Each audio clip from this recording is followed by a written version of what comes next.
여러분 안녕하세요. 온라인으로 함께하는 강남 실버대학 2021년 첫 수업에 참석하신 여러분을 진심으로 환영합니다. 지난 겨울방학 동안 건강히 잘 지내셨나요? 이제 3월이 되면서 낮에는 따뜻한 봄 기운을 느낄 수 있어 참 좋은 것 같습니다. 우리가 작년 한 해 기쁨이 가득한 팀의 건강체조를 배우며 코로나도 튼튼히 이겨낼 수 있었는데요. 올해도 건강체조를 배우며 건강한 한 해를 만들어 가겠습니다. 그럼 뱃노래와 물레방아 도는 내력 두 곡에 맞춰 건강체조를 힘차고 신나게 함께 해주세요.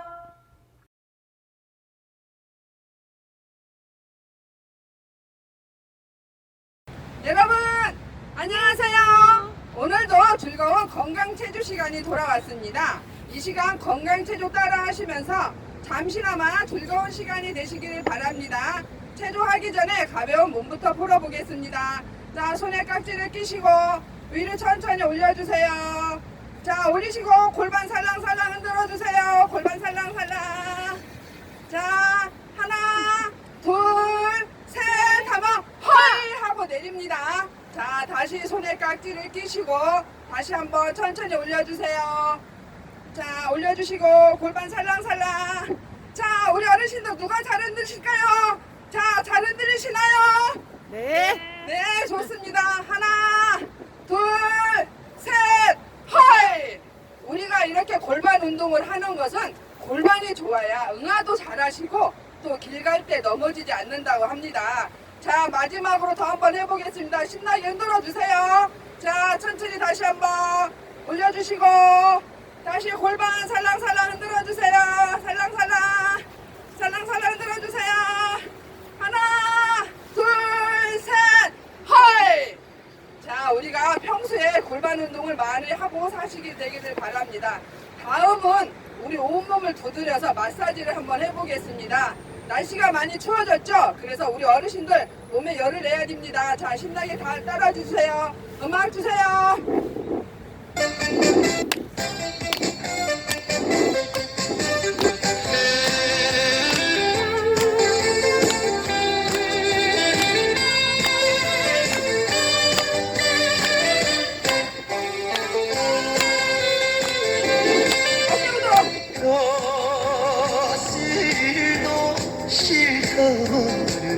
반대로.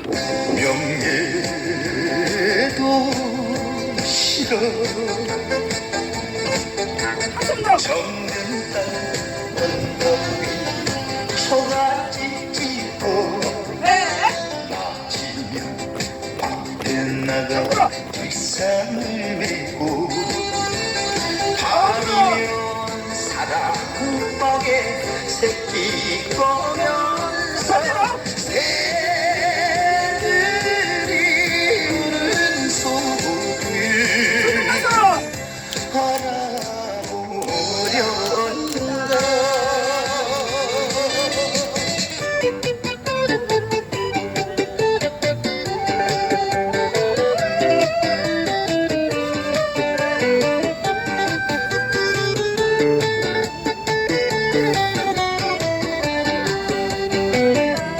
박수.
들었네 이산저산 도라지 꽃에 나물이 들었네 다 같이.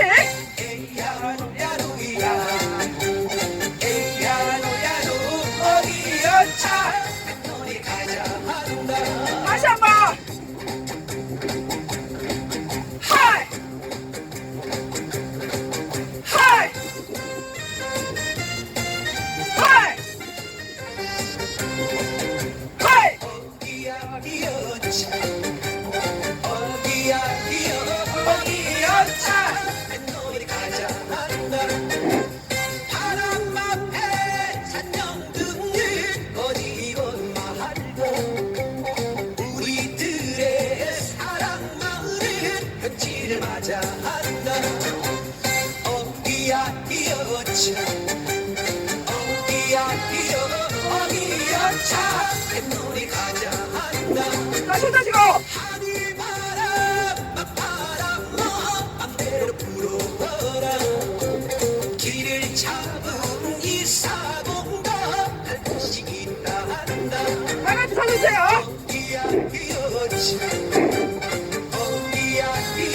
어디야차 너희 가자 한다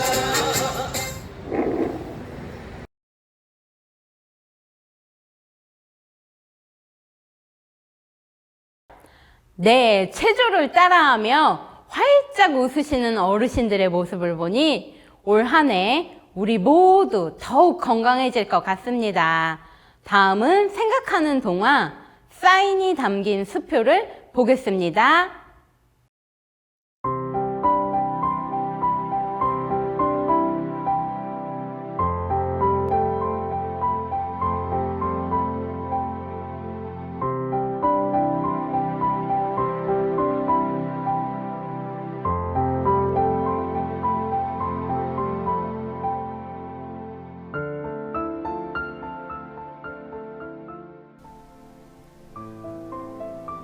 미국의 남부 도시에 샘이라는 거지가 있었어요. 이 거지는 날마다 거리에서 구걸을 하면서 살았어요. 한 푼만 줍시오.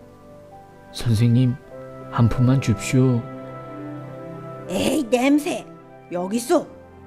감사합니다. 복 많이 받으세요. 그러나 이 구걸한 돈으로는 잘 살 수가 없었어요. 그날 생활하기도 부족했어요.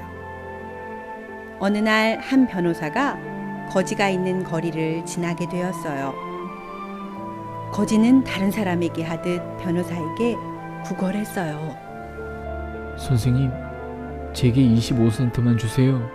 그런데 갑자기 변호사가 고개를 돌려 수염이 덥수룩하고 때 묻은 거지 샘의 얼굴을 자세히 바라보았어요. 저 혹시 어디서 만난 적이 있지 않습니까? 예? 피터 맞지? 검정 뿔테를 끼고 항상 책을 보면서 걸어다니던 그 피터. 아, 역시 그랬군. 그래, 이제 기억났어. 쌤이지? 항상 큰 소리 교실 안이 울리도록 웃던. 그런데 항상 밝게 웃던 자네가 이게 무슨... 자, 이것으로 새롭게 출발하게. 자네의 지금 삶과는 상관없어. 중요한 건 미래니까. 수표를 건넨 후 친구는 인사를 하고 떠났어요. 샘은 어안이 벙벙한 표정으로 수표를 들고 멍하니 서 있었어요. 한참 후 정신을 차린 샘은 수표를 현금으로 바꾸기 위해 은행으로 달려갔어요. 달려가면서 너무 기쁘고 고마워서 흐르는 눈물을 멈출 수가 없었어요. 은행 앞에 다다를 때쯤 샘은 그 자리에 멈춰서 유리창 안을 바라보았어요.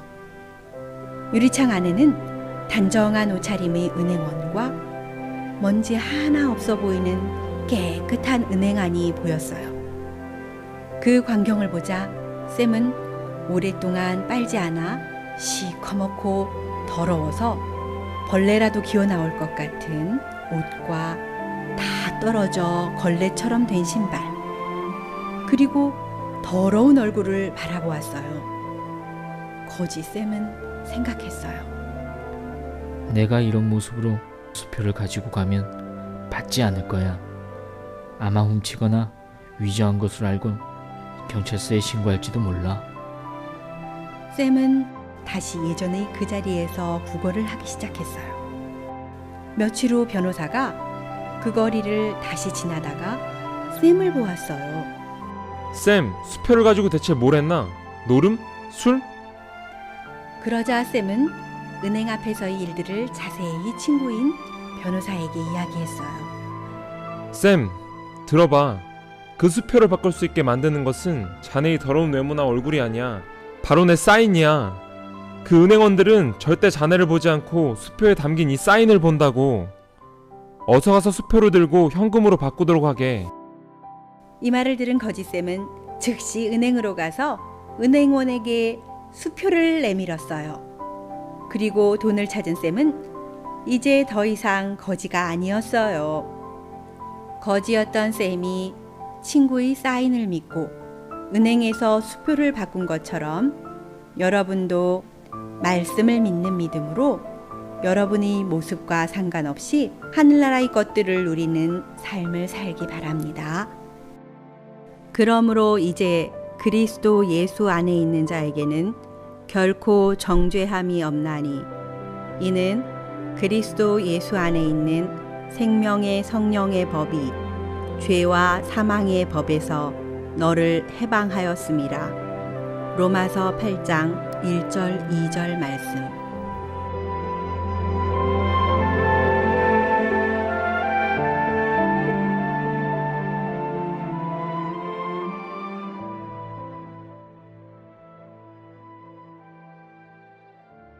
네, 동화 속 쌤의 생각과 상관없이 친구가 건네준 수표 안에 사인의 능력을 믿듯 우리도 하나님 앞에 우리 모습과 상관없이 그리스도 예수를 믿는 마음의 세계를 배울 수 있었습니다. 다음은 어부바 댄스와 칠복이 장가가는 날 공연을 보겠습니다.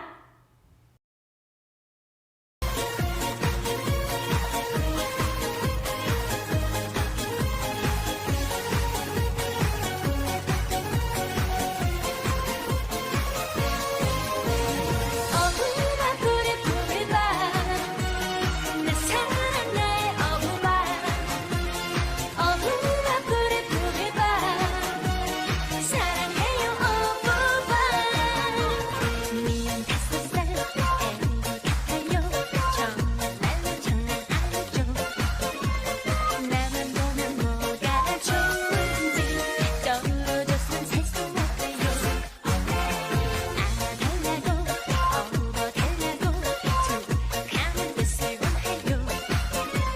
철은 없어도 착한 내 사랑 내게 와요 내 사랑 가끔씩 애수원 닭살멘트로 웃게 하는 센스도 있고 소풍가는 애처럼 도시락들고 점심도 함께 하자요.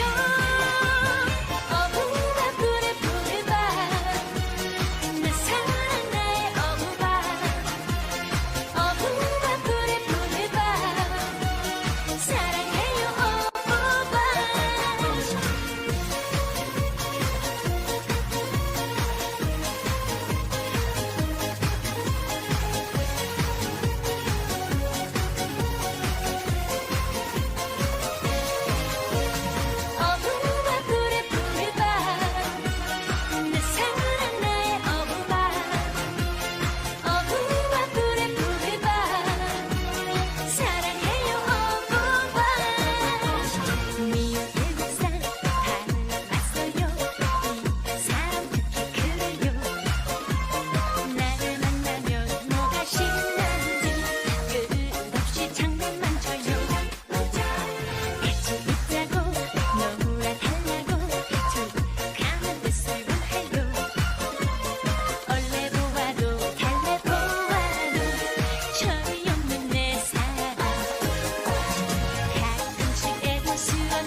그래 최진사 댁이 딸이 셋인데 그 중에서도 셋째 따님이 제일 예쁘다던데 아따 양반 호랑이라고 소문이 나서 먹새도 얼굴 한 번 밤새도 얼굴 한 번 못 봤다나요.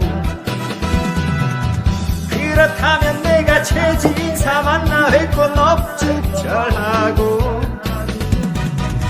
구원받은 의인 칠복이 놈이라고 말씀드리고 나서 무엇이요? 영체 없지만 셋째 따님을 사랑하오니 사위감 없으시면 이 몸이 어떠냐고 졸라봐야지.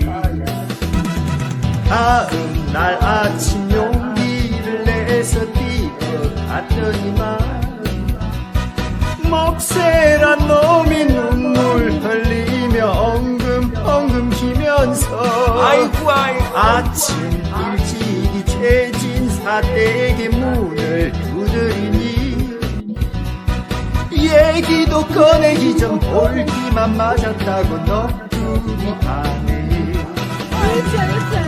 그렇지만 나는 대문을 활짝 열고 뛰어 들어가 요즘 보기 드문 사위감 왔노라고 말씀드리고 나서 육간 대청에 무릎 꿇고서 머리 조아리니 최진사 호탕하게 껄껄껄 웃으시며 좋아하셨네.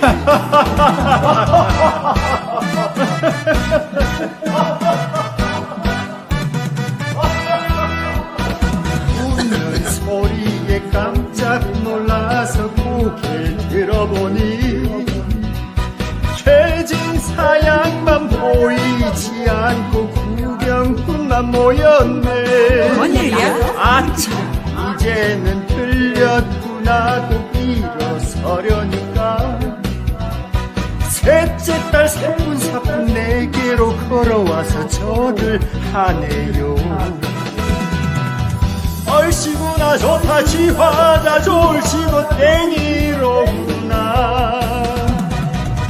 천하의 호랑이 최진사 사위 되고 예쁜 섹시하더니 먹새란 놈도 밤새란 놈도 나를 보면은 오금만 말씀 듣고 구원받아 장가가서 기뻐하겠지.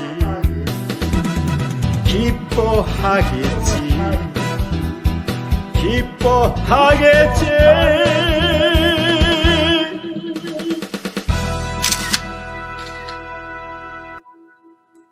네, 어부바 댄스 영상 속 부산의 드넓은 모래사장과 푸른 바다, 또 화창한 날씨까지 코로나로 답답했던 우리 마음을 뻥 뚫어주는 것 같습니다. 또 칠복이 장가가는 날 공연 속 어르신들의 연기도 너무 재밌었는데요. 우리 어르신들의 노년이 새로운 도전들로 아름답게 익어가는 것 같습니다. 다음은 트로트 신동 홍자몽과 김태연 어린이가 부르는 당신이 좋아와 황성자 님이 부르는 봄처녀 노래를 듣겠습니다. 홍자몽과 김태연의 듀엣 무대 함께 하시죠.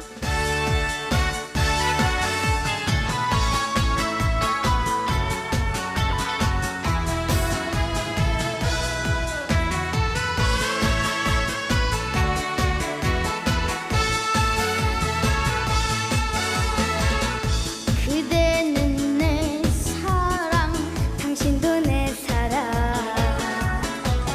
이 세상에 그 무엇도 잽이 안 되지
네, 봄처녀 노래를 들으니 우리 마음에 먼저 봄이 찾아온 듯 미소 짓게 되네요.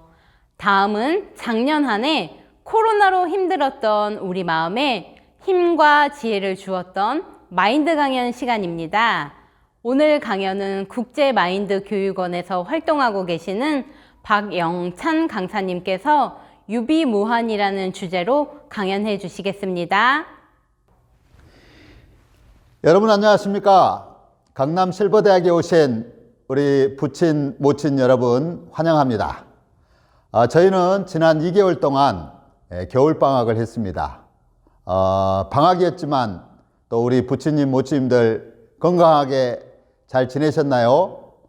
지난주에 저희가 입학식을 온라인으로 했었고 또 이번 주부터는 우리가 본격적으로 이렇게 실버대학을 진행하게 되었습니다. 오늘은 그 첫 번째 시간으로 유비무환이라는 내용을 가지고 마인드 강연을 하도록 하겠습니다. 유비무환, 준비하고 있는 사람에게는 재앙이 없다, 이런 뜻인데요. 우리가 어떤 내용인지 우리가 성경과 또 역사의 이야기를 통해서 오늘 한번 살펴보려고 합니다. 먼저 잠언 30장 24절에서 28절을 한번 볼 수가 있는데요. 거기에 보면 이런 말씀이 있습니다. 땅에 작고도 가장 지혜로운 것 넷이 있나니 곧 힘이 없는 종류로되 먹을 것을 여름에 예비하는 개미와 약한 종류로되 집을 바위 사이에 짓는 사반과 임군이 없으되 다 때를 지어 나아가는 메뚜기와 손에 잡힐만 하여도 왕궁에 있는 도마뱀이니라. 이런 말씀이 있어요. 여기 네 종류의 약하면서도 지혜로운 것이 있다. 자, 어떻게 이런 네 종류의 약한 짐승이 지혜로운지 한번 순서대로 살펴볼게요. 자, 이 개미가 우리가 여러분 개미를 보면 어떻습니까? 땅에 기어다니는 개미를 보면 굉장히 작고 연약해 보이죠? 뭐 개미가 뭐가 지혜로워, 내가 지혜롭지, 이렇게 생각하는 사람이 있을는지 모르겠어요. 그러나 성경에는 개미가 지혜롭다고 했는데 뭐가 지혜롭냐면, 여러분 이 개미는 힘이 없지만 먹을 것을 여름에 예비한다는 거죠. 양식을 예비하는 개미를 지혜롭다고 했어요. 혹시 개미 중에 막 낮잠 자고 또 기타 치고 놀고 그런 개미 보신 적 있어요? 보통 개미들 보면 굉장히 부지런하게 열심히 이렇게 일하는 모습을 볼 수 있습니다. 우리가 잘 아는 대로 이솝 우화에 보면은 개미와 배짱이 이야기가 있어요. 이 개미와 배짱이에서 이 배짱이는 더운 여름날에 나무 그늘에 앉아가지고 기타 치고 노세 노세 젊어서 노세 하면서 이제 여름을 이렇게 놀고 있어요. 근데 개미가 열심히 땀을 흘리면서 일을 하는 거예요. 그걸 보고 배짱이가 야 개미야, 이 더운 날 땀 흘리고 왜 일해? 너도 이렇게 이리 와 여기 놀게. 개미는 그렇지 않았어요. 자, 이런 여름철이 마냥 계속 되겠습니까? 금방 여름이 끝이 나는 거예요. 여름이 끝이 나고 이제 찬바람이 불고 서리가 내리고 이제 추운 겨울이 찾아오는 거예요. 이제 눈이 오고 추우면, 자, 개미들은 여름철에 준비했던 그 양식이 있는 집으로 개미는 다 들어가서 그 추운 겨울을 따뜻한 집 안에서 그 준비한 양식을 먹으면서 지내는 거예요. 근데 배짱이가 이제 여름철 내내 놀다가 이제 거지가 돼가지고 집도 없고 추위에 덜덜덜 떨면서 이제 지팡이 짚고 개미 집을 찾아갔다. 이런 이솝 우화가 있습니다. 자, 여기 사진에 보면 한 아이가 태어나서 이 태어난 아이가 우리 인생은 생로병사를 겪으면서 인생이 이렇게 살아가는데요. 우리는 금방 죽음 앞에 서게 됩니다. 자, 처음 시작하자마자 웬 죽음 이야기 하느냐고 생각하실지 모르지만 그렇지 않습니다. 우리 인생에서 진정한 유비무환은 내가 죽음 앞에 설 것을 준비하는 거예요. 여기 사진에 보면 아주 젊은 아가씨, 꽃다운 아가씨가 죽어서 이렇게 영정사진이 있네요. 저 아가씨가 저렇게 죽을 줄 누가 알았겠습니까? 꽃다운 나이에. 자, 꼭 나이가 들어서 죽는 건 아니에요. 그래서 개미가 여름철에 먹을 것을 예비하더라. 그 개미를 보고 지혜롭다고 하더라.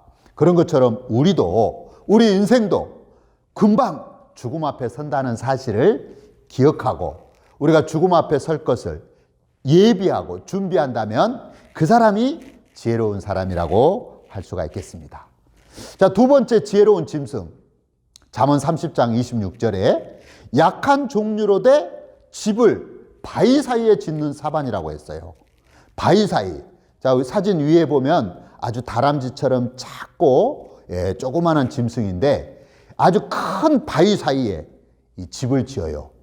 그래서 이 사반이 뭐 여우나 늑대나 이런 이리가 공격을 하면 얼른 저 바위 사이로 안전하게 피해서 이 사반을 바위 사이에 지을 집어서 이 사반이 지혜롭다는 거예요. 여러분, 마태복음에 보면 모래 위에 지은 집이 있고 반석 위에 지은 집이 나옵니다. 자, 사진 위쪽에 보면 나오죠. 모래 위에 지은 집, 반석 위에 지은 집, 평상시에는 똑같아 보여요. 그런데 비가 내리고 바람이 불고 이렇게 창수가 나고 홍수가 나면 어떻게 되겠습니까? 모래 위에 지은 집, 말 그대로 사상누각이라고 하죠. 사상누각. 그래서 모래 위에 지은 집은 그 비바람을 견디지 못하고 다 떠내려가 버리는 거예요. 무슨 이야기입니까? 자, 밑에 그림에 보면 노아 시대 때 이 노아의 음성을 받아들이지 않고 이 세상, 자기 눈에 보기에 좋은 것을 쫓아서 이 육신, 이 세상에다가 투자하고 살았던 사람들이 이 세상이 홍수로 다 멸망을 할 때 그들은 다 심판을 받고 멸망을 받은 모습을 볼 수가 있습니다. 노아 홍수 시대 때 심판을 피하고 가장 안전한 곳은 방주 안이었습니다. 그래서 누구든지 노아의 음성을 받아들이고 방주 안으로 들어갔다면 생명을 얻을 수가 있었던 거죠. 자, 지금 이 시대의 반석은 바로 십자가에서 우리의 죄를 다 짊어지시고 피 흘리신 예수님. 예수님을 내 마음에 모시고 내 신앙의 집을, 내 신앙을 예수님 터 위에다가, 말씀 위에다 짓는 그 사람이 지혜로운 사람이라고 얘기할 수가 있겠습니다. 자, 세 번째는 잠언 30장 27절에 인군이 없으되 다 때를 지어 나아가는 메뚜기가 지혜롭다고 했어요. 여러분, 메뚜기 이 그림에 보면, 메뚜기 자세히 보면 메뚜기는 뛰는 다리가 있습니다. 펄쩍펄쩍 뛰는데 이 메뚜기는 자기 몸 길이의 20배에서 30배를 뛴대요. 그래서 이 메뚜기가 뛰는 다리가 있는 걸 가지고 레위기 성경에 보면 이 메뚜기를 정한 짐승이라고 했어요. 그래, 이 메뚜기는 거듭난 그리스도인, 예수님을 믿고 죄사함을 받고 거듭난 그리스도인을 가리키는데 임군이 없어요. 누가 주관자가 없어요. 그렇지만 이 메뚜기는 다 서로 마음을 같이 해서 때를 지어서 이동하고 또 날아가고, 그걸 보고 이 메뚜기도 지혜롭다. 그렇게 성경은 말하고 있습니다. 자, 마지막으로 네 번째, 아주 작은 도마뱀이네요. 손에 잡힐만 하여도 왕궁에 있는 도마뱀.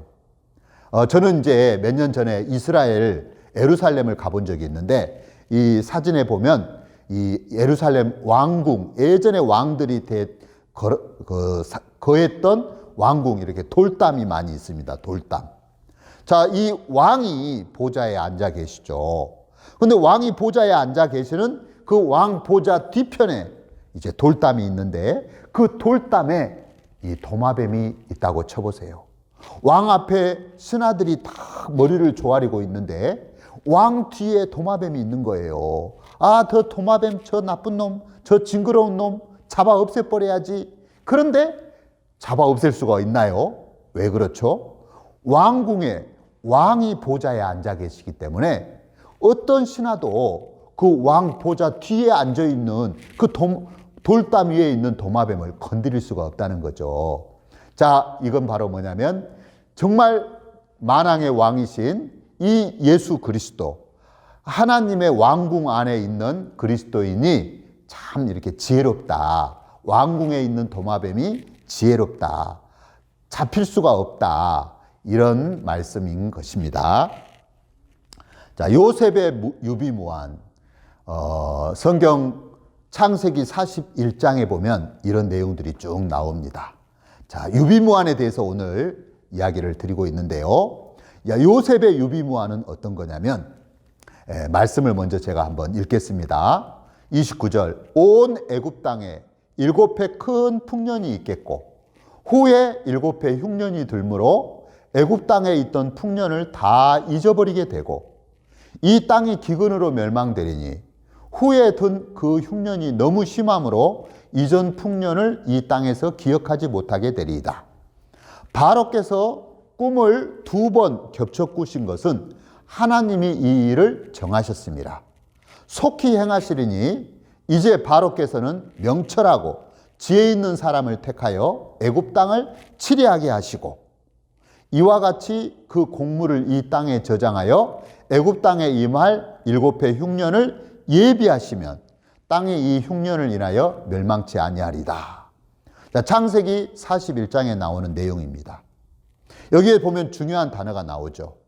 하나님께서 이 7년 풍년이 있고 그 다음 7년 흉년이 있어요.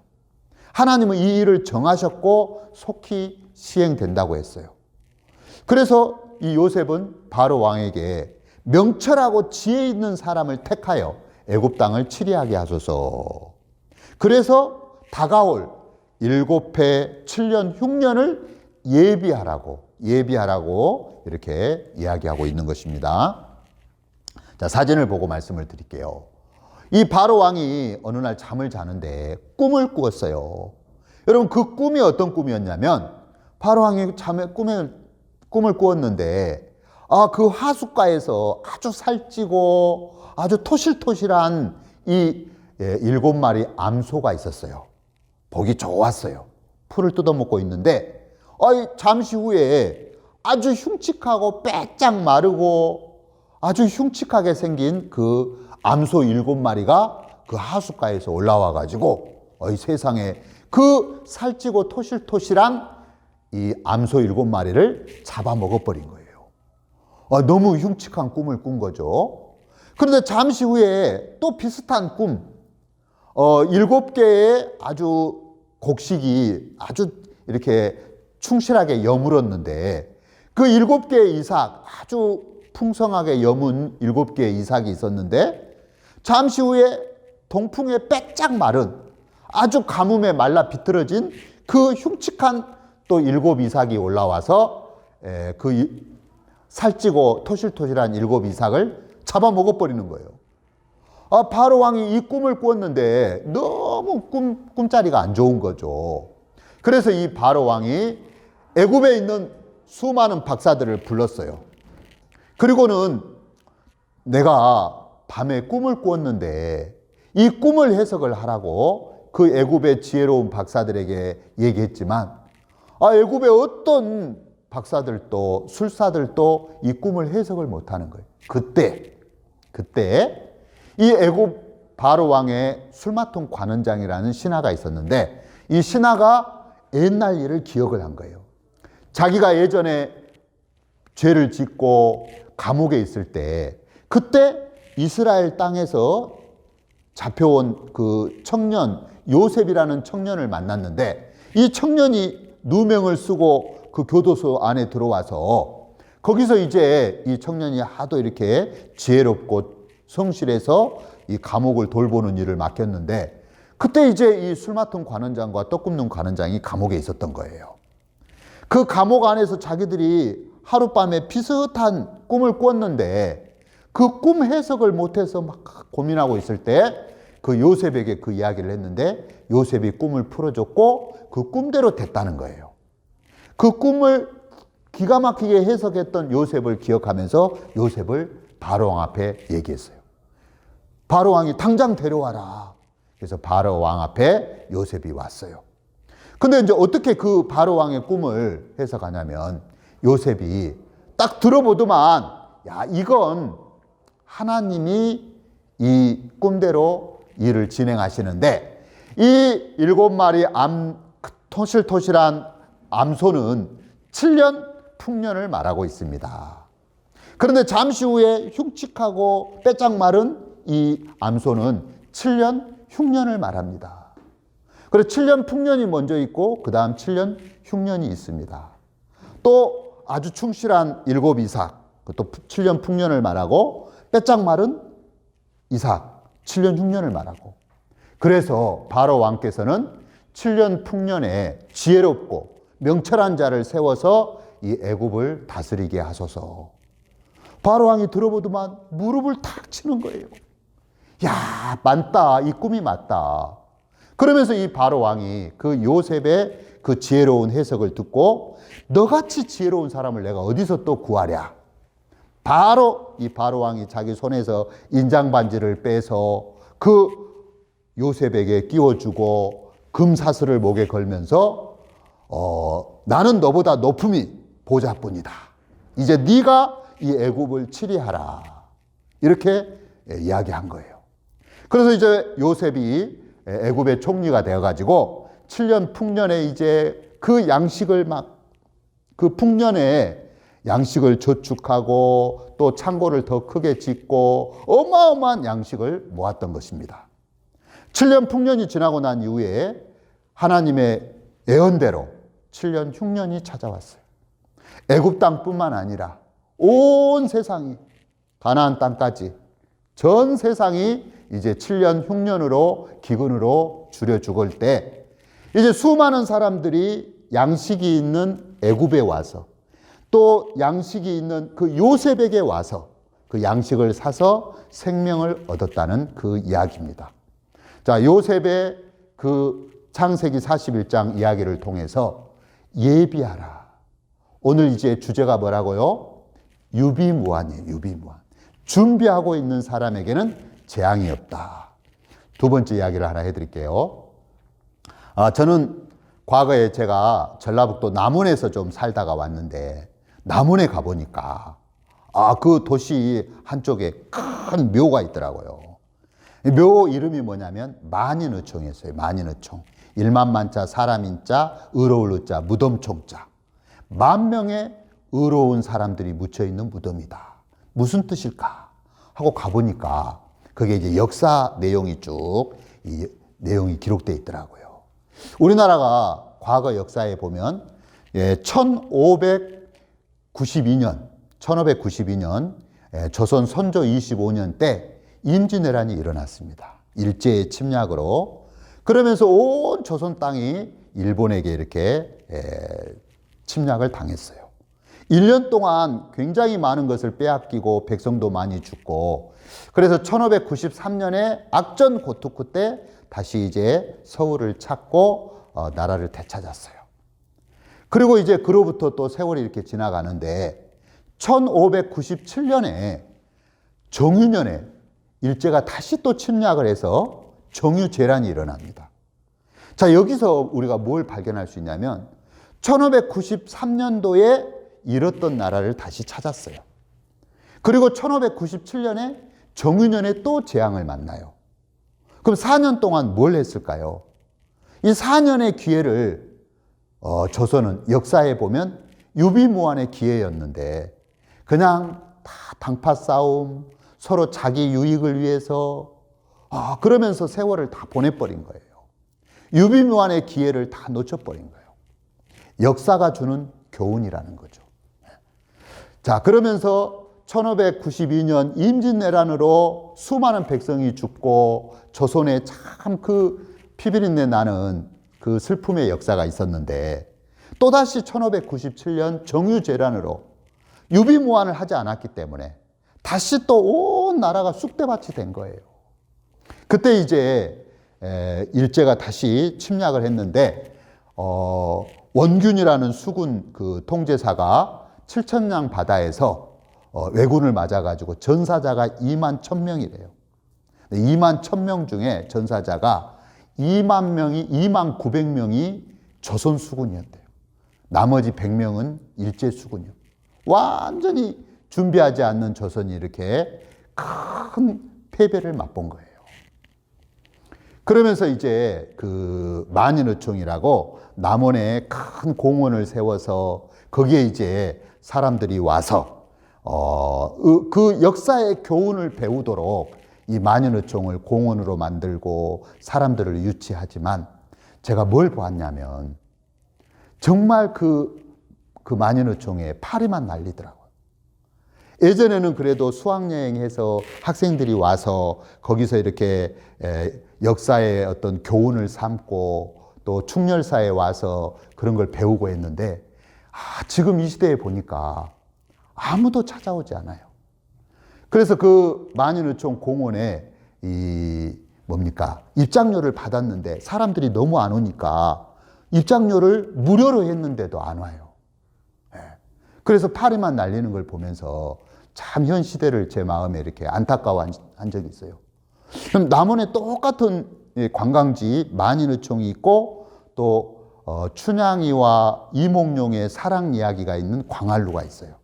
그 광활루원에서는 매년 5월 달에 춘향제를 해요. 거기에 이제 뭐 이렇게 연예인들도 와서 노래도 하고 또 맛있는 먹거리도 있고 그런 걸 하는데 그 먹고 노는 데는 막 사람들이 막 부지기수로 오는 거예요. 저는 그렇게 이렇게 두 가지를 보면서 우리에게 시사하는 바가 많다. 만인의총이 주는 그 역사의 교훈, 유비무환의 기회를 잃어버려서 그 피비린내 나는 그 패배에 백성들이 죽는 그 교훈이 있지만 그게 참 우리에게 귀한 교훈인데 뭐 이몽룡과 춘향이의 그 이야기도 하나의 어떤 이야기지만 그것보다 훨씬 더 귀한 교훈인데 안타까운 현실을 한번 짚고 넘어가 보는 겁니다. 유비무환이라는 뜻은 준비하고 있는 사람에게는 재앙이 없다. 이 성벽의 흔적들이 있어요. 그 성벽은 이제 적군으로부터 막아주는 아주 중요한 역할을 해주고 있는 거죠. 느헤미야라는 성경에 보면 이 느헤미야가 예루살렘 성벽이 무너진 걸 보고 굉장히 통곡하고 안타까워하는 그 눈물을 흘린 이야기가 나옵니다. 그러면서 이 느헤미야가 하나님으로부터 은혜를 입어서 다시 예루살렘 성벽을 재건하여 외적의 적군의 침입을 막고 그러면서 이 거룩한 하나님을 섬기는 그 부분에 이렇게 성벽을 재건하는 역사들이 있는데 우리 마음의 선을 그어가는 게 굉장히 중요한 내용이라고 볼 수가 있습니다. 임진왜란이나 정유재난을 준비했던 위대한 장군이 있습니다. 이순신 장군, 우리 역사에 보면 이순신 장군의 유비무환 정신을 한번 얘기해 볼게요. 이순신 장군이 이제 원균이 7천량에서 조선의 배가 다 침몰하고 패배해서 12척이 남고 수군들은 다 2만 명이 죽고 겨우 한 300~400명이 도망을 간 거예요. 그때 이제 선조 임금은 감옥에 있는 이순신 장군을 다시 이제 사면을 시켜가지고 억울한 누명이 쓰였지만 다시 이제 수군 통제사로 복귀를 시킵니다. 그래서 이순신 장군이 한산섬에 와서 보니까 폐잔병들로 가득 찬 거예요. 그걸 보면서 한산도가를 지었다고 하더라고요. 한번 제가 읽어볼게요. 한산도 월명하 상수류. 무슨 뜻이냐? 한산섬 달 밝은 밤에 수류에 홀로 앉아 무대도 심수시 큰 칼 옆에 차고 깊은 씨름하던 차에 하처 일성강적 겸첨수 어디선가 일성호가는 남의 애를 끌라니. 그 장군의 그 애절한 참 그 백성을 사랑하고 나라의 그 위기를 참 마음에서 이렇게 안타까워하는 그 마음을 이렇게 느낄 수가 있었습니다. 이순신 장군은 굉장히 유비무환에 철두철미했습니다. 운이 좋아가지고 뭔가 이렇게 운이 좋아서 전쟁에 승리한 게 아니었어요. 그분은 1591년 그 임진왜란이 일어나기 1년 전에 전라자수사로 이렇게 부임을 했는데 그때 거북선을 만들었습니다. 이 거북선 세계 최초의 철갑선인데 그때 당시 이렇게 전쟁은 이렇게 배와 백길이 부딪히고 이렇게 백병전을 치르기 때문에 철갑선으로 지붕을 덮어서 만드는 그 거북선은 굉장히 지혜로운 배였어요. 이수신 장군은 전쟁의 결과를 이렇게 보니까 패가 없어요. 역사에 보면은 야, 이분은 철두철미하게 유비무환의 마인드로 살았다는 것을 찾아볼 수가 있었습니다. 이순신 장군이 거북선을 만들었다. 판옥선, 이 조선의 판옥선도 굉장히 지혜로운 배였어요. 일본의 배는 삼각형으로 뾰족하게 해서 속도 위주로 만들었어요. 일본 배는. 그러나 조선 배는 밑이 평평한 널판지처럼 그래서 제자리에서 선의 능력이 가능하도록 했어요. 특히 이순신은 그때 당시 포가 육지에서만 쏘는 포였어요. 포가 굉장히 무거웠어요. 옛날 포가. 그런데 그 포의 다리나 이런 걸 이렇게 줄여가지고 포심만 가지고 소형화, 경량화 시켜서 세계 최초로 함선에서 포를 쏘는 그걸 이렇게 준비했어요. 뭐 조수의 흐름이나 유속, 또 뭐 충파 전법, 하객진 전법, 심지어 우리가 알고 있는 강강술래도 이수신 장군의 전술에서 나왔다는 걸 보고 제가 깜짝 놀랐어요. 이수신 장군은 정말 그냥 자리만 차지하고 있는 그냥 대접받는 장군이 아니었구나. 철두철미하게 유비무환을 했구나. 자, 오늘 이 자리에 모이신 우리 부친 모친님, 진정한 유비무환은 뭘까요? 정말 우리가 오늘 이 마인드 강연이 그냥 재밌는 이야기로 듣는 것으로 지나가지 마시고 나라도 마찬가지고 어떤 가정도 마찬가지고 개인의 삶도 마찬가지고 우리 삶에 유비무환 준비하고 있는 사람에게는 재앙이 없다. 그 부분을 기억하시길 바랍니다. 세계 해전사에 3대 해군의 영웅이 있답니다. 영국의 넬슨 제독, 또 일본의 도고헤이 하치로, 그 다음에 한국의 충무공 이순신. 미국이나 영국의 해군 사관학교에서는 지금도 이 충무공 정신을 배운답니다. 우리나라보다도 오히려 애국에서 이 충무공 이순신 장군의 그 유비무환 마인드를 배우고 있어요. 지금도. 근데 이 이순신 장군이 포기하지 않는 임금님에게 상소문을 올리면서까지도 금신전선 상유 시비, 신에게는 아직 12척의 배가 있습니다.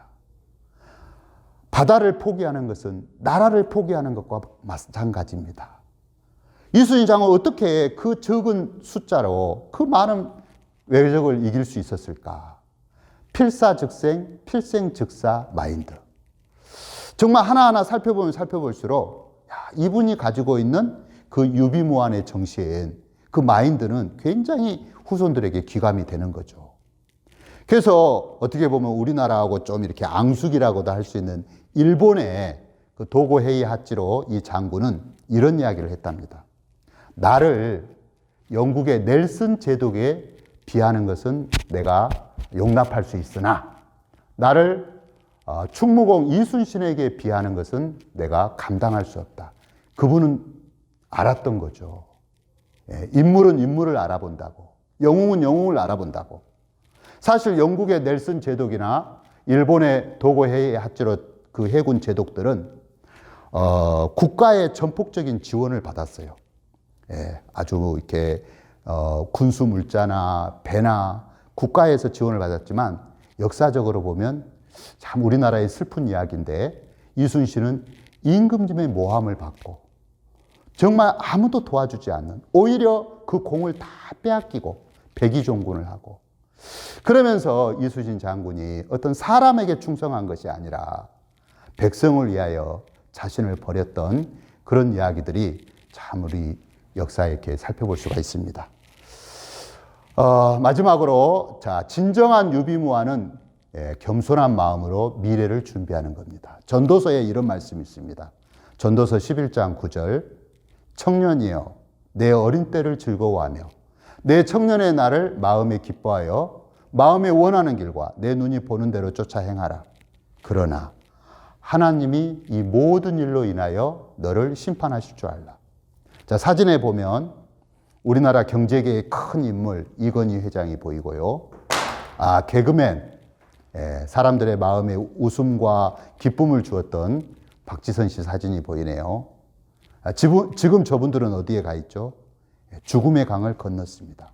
사람은 다 죽습니다. 죽음 앞에 설 것을 준비해야 됩니다. 하나님의 심판을 생각을 해야 됩니다. 그래서 오늘 모친 부처님들, 유비무환의 진정한 마음은 죽음을 준비하는 것입니다. 우리가 죽음 앞에 섰을 때 마음에 죄가 있으면 어떻게 될까요? 굉장히 두렵겠죠. 자, 로마서 4장의 말씀을 드리고 마무리할게요. 우리는 아무리 죄를 씻으려고 해도 우리 노력으로 죄를 씻을 수 없습니다. 우리 죄 가운데 출생했기 때문에. 우리에게는 율법도 우리를 죄에서 벗어나게 해주지 못합니다. 우리는 100% 은혜가 필요한 사람들입니다. 자, 로마서 4장에 일한 것이 없이 하나님께 의로 여기심을 받은 사람의 행복에 대하여 다윗의 말한 바, 그 불법의 사하심을 받고 그 죄를 가리우심을 받는 자는 복이 있고 주께서 그 죄를 인정치 아니하실 사람은 복이 있도다 함과 같으니라. 자, 4장 25절을 한번 주목해 보세요. 로마서 4장 25절.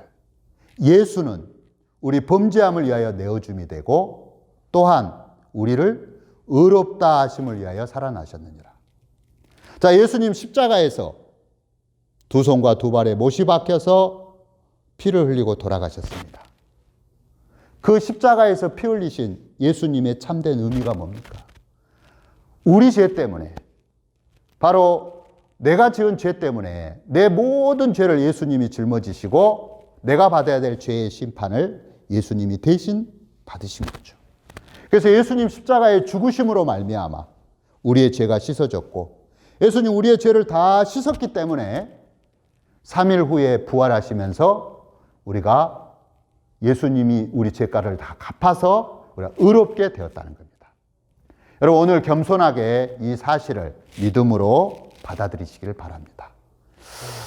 진짜 마지막으로 전도서 12장 7절 한번 보겠습니다. 흙은 여전히 땅으로 돌아가고 신은 그 주신 하나님께로 돌아가기 전에 기억하라. 전도자가 가로되 헛되고 헛되도다. 모든 것이 헛되도다. 13절 일의 결국을 다 들었으니 하나님을 경외하고 그 명령을 지킬지어다. 이것이 사람의 본분이니라. 하나님은 모든 행위와 모든 은밀한 일을 선악간에 심판하시리라. 그렇습니다. 우리 몸은 흙입니다. 흙은 땅으로 돌아갑니다. 왔던 곳으로 가죠. 그런데 내 몸 안에 있는 진짜 나, 그게 우리 영혼이죠. 하나님이 주신 신이죠. 그 영혼이 하나님 앞에 서기 전에 기억하라. 정말 우리가 하나님을 경외하는 것이 사람의 본분이라겠습니다. 하나님이 하신 말씀, 오늘도 내 생각을 따라가지 마시고 성경 말씀에 오늘 로마서 4장 25절 예수님이 십자가에서 죽으심으로 우리의 죄가 사해졌고 예수님 다시 부활하셔서 우리가 의롭게 됐다. 이 말씀을 믿으시길 바랍니다. 오늘 제가 우리 강남 실버대학 개강하고 첫 시간인데 유비무환으로 여러분께 마인드 강연을 드렸습니다. 또 다음 주에 뵙도록 하겠습니다. 감사합니다. 네, 감사합니다. 올 한 해도 마인드 강연을 통해 어르신들의 마음이 더욱 건강해지실 것을 생각하니 너무 소망스럽습니다. 오늘 저희가 준비한 강남 실버대학 프로그램은 여기까지인데요. 많이 즐거우셨나요? 네, 감사합니다. 요즘 날씨가 낮에는 따뜻하지만 아침 저녁으로는 일교차가 크니 어르신들 모두 감기 조심하시고 건강한 한 주 보내시기 바랍니다. 그럼 다음 주 실버대학 시간에 뵙겠습니다. 안녕히 계세요.